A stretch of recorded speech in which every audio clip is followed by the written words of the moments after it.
Hello students, आज हम पढ़ेंगे यूरोप के मानचित्र पर धर्म सुधार आंदोलन के केंद्र व पुनर्जागरण के महत्वपूर्ण केंद्र। मतलब यूरोप में कहाँ कहाँ पर धर्म सुधार आंदोलन हुआ है और कौन कौन से केंद्र पुनर्जागरण से संबंधित है। पिछली वीडियो के अंदर हमने पढ़ा था औद्योगिक क्रांति और वाणिज्यवाद के प्रमुख केंद्र। तो जिस तरीके से पिछले वीडियो के अंदर हमने बाउंड्री बनाई थी यूरोप के मानचित्र के ऊपर, उसी तरीके से हमें बाउंड्री बनानी है इस मैप के अंदर भी। सिर्फ हमें केंद्र अलग से दर्शाने हैं कि कहाँ पर धर्म सुधार आंदोलन हुआ और कौन से केंद्र पुनर्जागरण से संबंधित है।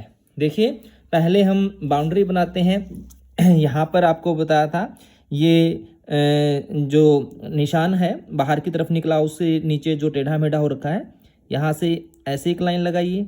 नीचे ये जो चोटी है इसके साइड में, और इस पॉइंट को इस पॉइंट के साथ मिला दीजिए।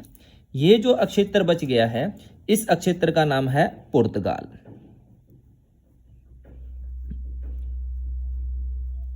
पुर्तगाल, ठीक है। उसके बाद नेक्स्ट जो पहचान बताई थी आपको, ये पॉइंट और यहाँ से ये पॉइंट, इस पॉइंट को थोड़ा सा टेढ़ा मेढ़ा करते हुए, क्योंकि कोई भी लाइन सपाट नहीं होती, यहाँ से इसको मिला दिया। तो ये जो अक्षेत्र बच गया यहाँ पर, इस अक्षेत्र का नाम है स्पेन। यहाँ पे आप लिख दीजिए स्पेन, ठीक है। उसके बाद ये जो पॉइंट दिखाई दे रहा है आपको यहाँ पे, ये इस पॉइंट का नाम है, यानी इस अक्षेत्र का नाम है इटली। लेकिन इसकी जो ऊपर की बाउंड्री है वो कंप्लीट नहीं है। उसके लिए मैंने आपको बताया था, यहाँ से लगभग एक नी पॉइंट यहाँ, और इसके ऊपर से यहाँ इस तरीके से इसको थोड़ा ऊपर लेके जाइए और यहाँ से इस पॉइंट को मिला दीजिए। तो ये कंप्लीट इटली की बाउंड्री हो गई है। उसके बाद ऊपर ये जो हिस्सा है ये है इंग्लैंड का। यहाँ पे दर्शाइए आप इंग्लैंड।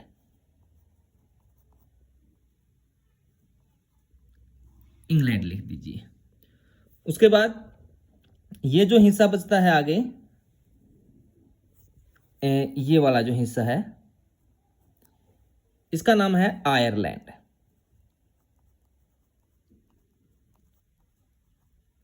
आयरलैंड, ठीक है। अब नेक्स्ट जो पहचान हमें देखनी है, इंग्लैंड का ये सिरा, ये पॉइंट जो दिखाई दे रहा है आपको, इस पॉइंट के बिल्कुल सामने नीचे यहाँ पर इस तरीके से लाइन खींचिए। उसके बाद जो इटली का ये एरिया बनाया था मैं, इसके ऊपर इस तरीके से इतना पॉइंट दर्शाइए। ये जो एरिया बच गया है ये है स्विट्जरलैंड का। तो यहाँ से एक छोटी सी आकृति बनाएंगे हम, और फिर इसको इस तरीके से मिला देंगे। ये जो एरिया बच गया है, इस क्षेत्र का नाम है फ्रांस, ठीक है। और ये हमने निकाला था स्विट्जरलैंड।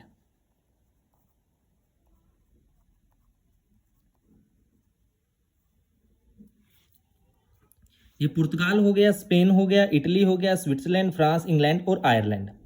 उसके बाद यहां से अगर आप इस तरीके से लाइन लगाना चाहते हैं, बाउंड्री भी बना सकते हैं।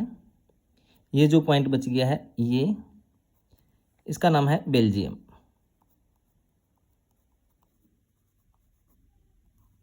ठीक है।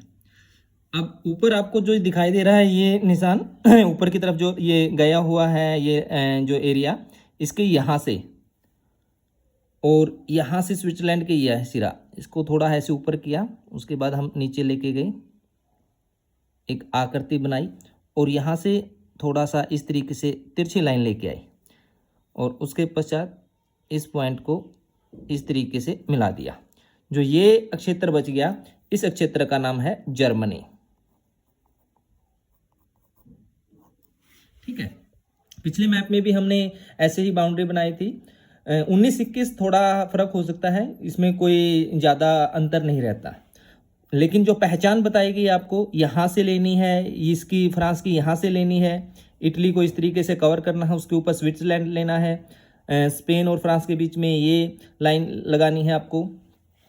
उसके बाद इसका यहाँ पर आधा जो सेंटर है वो ले लीजिए, यहाँ से और यहाँ से ले लीजिए।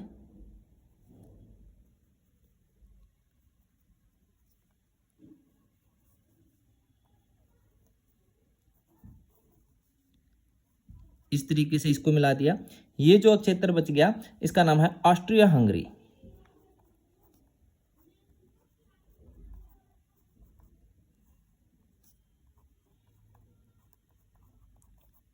Austria Hungary.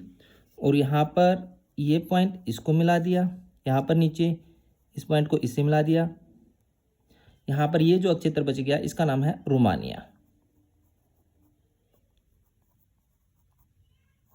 ठीक है, इसी तरीके से हमने पिछले मैप के अंदर बाउंड्री बनाई थी। उसके बाद अदर जो नेम बचते हैं, ये जो क्षेत्र है इसका नाम है ऑटोमन साम्राज्य।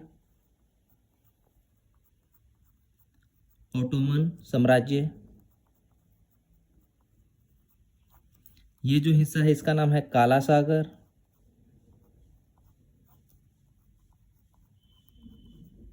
ठीक है, नीचे ये जो क्षेत्र बच गया इसका नाम है एशिया। यहाँ पर ये भूमध्य सागर।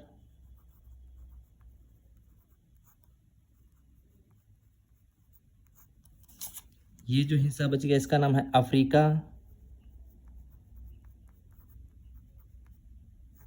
ठीक है, यहाँ पर ये सिसिली। यहाँ पर ये जो हिस्सा है सार्डिनिया।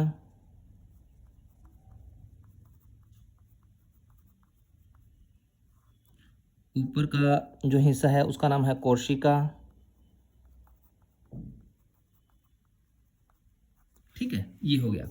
अब ऊपर की तरफ देखते हैं। यहाँ से यहाँ भी हमें बाउंड्री बनानी है। देखिए, यहाँ से लेकर इस तरीके से आप लाइन लगाएंगे,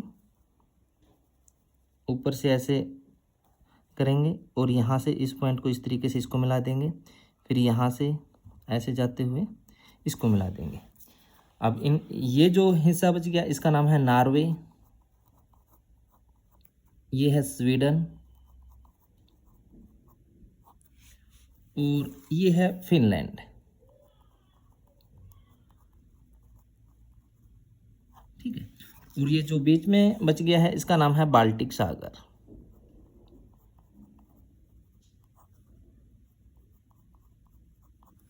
ठीक है, उसके अलावा यहाँ पर ये कैस्पियन सागर है।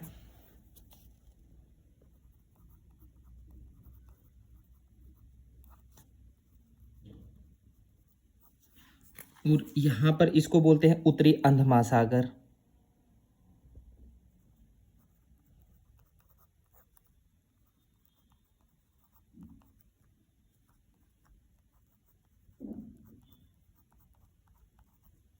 ठीक है, तो ये तो हो गए यूरोप के मानचित्र के ऊपर जो अक्षेत्र, कौन कौन सा अक्षेत्र कहाँ पर है। और हाँ, ये यहाँ पे बच गया रूस। यहाँ पे आप लिख सकते हैं पोलैंड।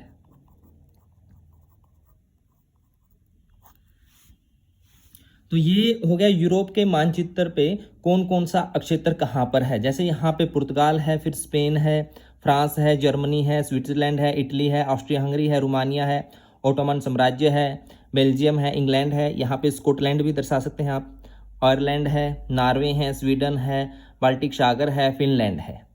ठीक है, अब इस पे हमारा क्वेश्चन बनता है, भाई धर्म सुधार आंदोलन कहाँ कहाँ पे हुए। धर्म सुधार आंदोलन से संबंधित अक्षेत्र हमें दर्शाने हैं। जैसे पहला जो अक्षेत्र है धर्म सुधार आंदोलन का वो है फ्रांस। हम फ्रांस में दर्शाएंगे, कोई भी चिन्ह दर्शा सकते हैं संकेत के रूप में।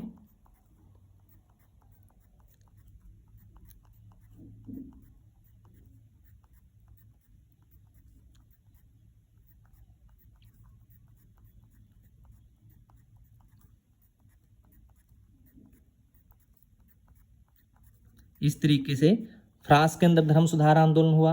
उसके बाद इटली, यहाँ पर भी धर्म सुधार आंदोलन हुआ है। इटली में आप चिह्न कर दीजिए, इटली हो गया। उसके बाद जर्मनी है, ये जो जर्मनी का जो क्षेत्र है, यहाँ पे धर्म सुधार आंदोलन हुआ है,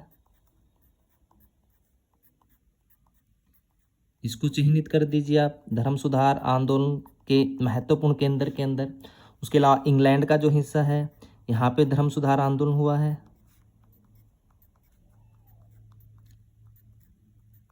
ठीक है, और उसके अलावा स्विट्जरलैंड, ये भी यहाँ पे भी आप धर्म सुधार आंदोलन के पॉइंट दर्शा सकते हैं। तो ये अगर आपके एग्जाम के अंदर क्वेश्चन पूछा जाता है धर्म सुधार आंदोलन, तो इस तरीके से आप बाउंड्री बनाएंगे, ये सारे नाम लिखेंगे और संकेत के अंदर यहाँ पे संकेत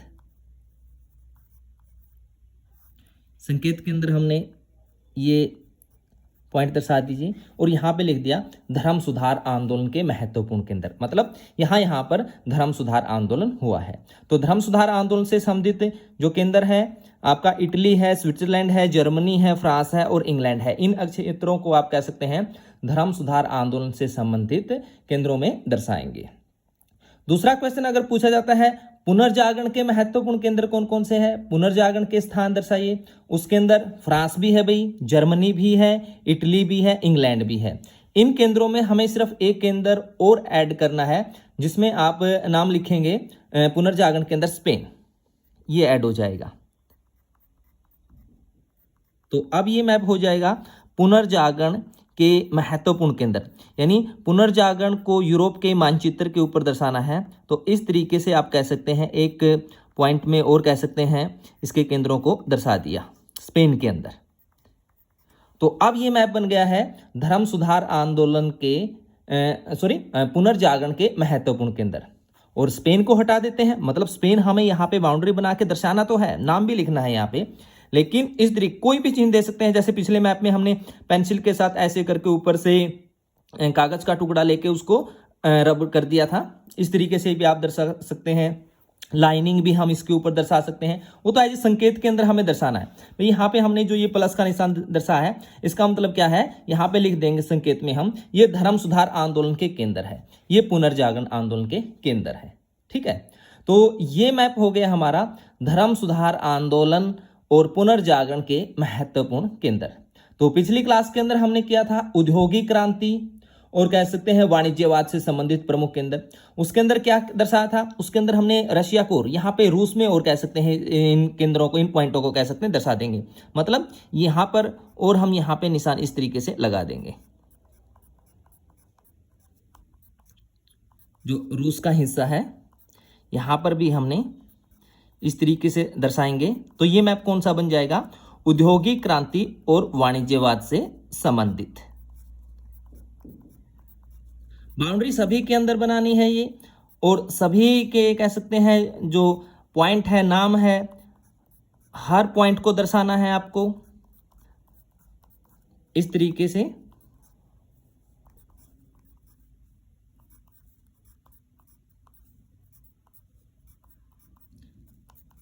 मतलब इसको सारे को आप कवर कर देंगे। तो अब ये मैप हो जाएगा किस चीज का, आपका औद्योगिक क्रांति और वाणिज्यवाद से भी संबंधित। समझ में आया, मतलब धर्म सुधार आंदोलन में हम दर्शाएंगे फ्रांस, स्विट्जरलैंड, इटली, जर्मनी और इंग्लैंड, और पुनर्जागरण में स्पेन ऐड हो जाएगा।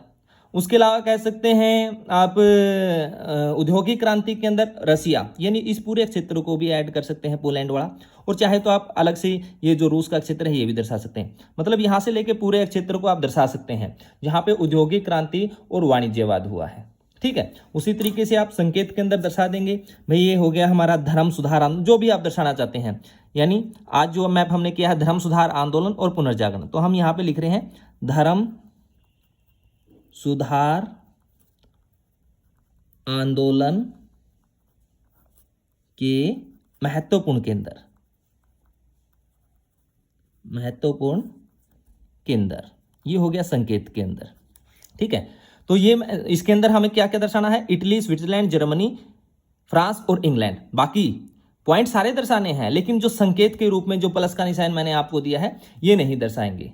ठीक है, इसमें थोड़ा और अगर हम ऐड करना चाहते हैं, नाम लिखना चाहते हैं, जैसे स्पेन के अंदर यहाँ पे दर्शा सकते हैं आप मैड्रिड लिख सकते हैं, इसके एक पॉइंट दर्शा के इस तरीके से यहाँ पे मैड्रिड लिख दीजिए। फ्रांस के अंदर दर्शाना चाहते हैं, यहाँ पे एक पॉइंट दर्शा के पेरिस लिख दीजिए। जर्मनी में दर्शाना चाहते हैं, यहाँ पर एक पॉइंट दर्शा के इनकी राजधानी हो जाएगी बर्लिन हो जाएगी। ऑस्ट्रिया हंगरी के अंदर जैसे यहाँ पे आप दर्शाना चाहते हैं एक पॉइंट इस तरीके से लिखा और यहाँ पे लिख दिया वियना। ठीक है, दर्शाना चाहे तो दर्शा भी सकते हैं, नहीं दर्शाना चाहते तो आप छोड़ भी सकते हैं। तो इस तरीके से आपको एग्जाम के अंदर जो मैप है वो फिल करना है। तो आज हमने जो मैप किया है वो है धर्म सुधार आंदोलन और पुनर्जागरण से संबंधित। इसका एक फेयर का मैप है वो दिखाना चाहूंगा मैं आपको।